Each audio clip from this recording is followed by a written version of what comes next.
So aku baru balik dari Japan dan inilah kasut-kasut customer yang aku bawa balik.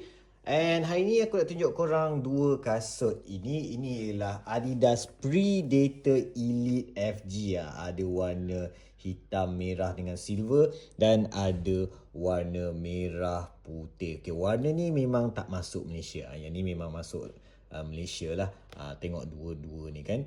Ini ialah first grade Elite. Dan of course bila Elite tu dia ada grip kat sini, dia punya strike skin dan diperbuat daripada hybrid touch punya upper yang quite lembut, walaupun ni bukan leather tapi quite lembut untuk sintetik punya material lah kiranya kan. And tapak dia dekat sini, ini ialah tapak FG firm ground.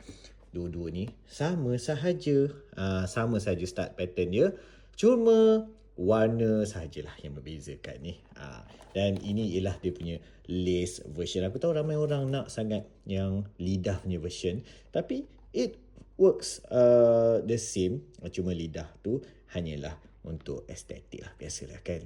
Orang suka yang lebih premium, tapi this would get the job done. Okay, so apart from kasut ni, dua-dua hadir dengan bag Predator. Yang ni sebab kasut merah, jadi dia punya bag dia pun warna merah dengan tali macam warna neon ataupun kuning tu. Dan ini untuk kasut hitam, inilah dia bag Predator warna hitam dan merah tali hitam.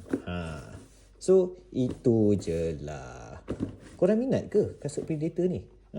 Cuba bagi tahu korang minat yang warna merah ataupun yang warna hitam. Mana satu pilihan korang?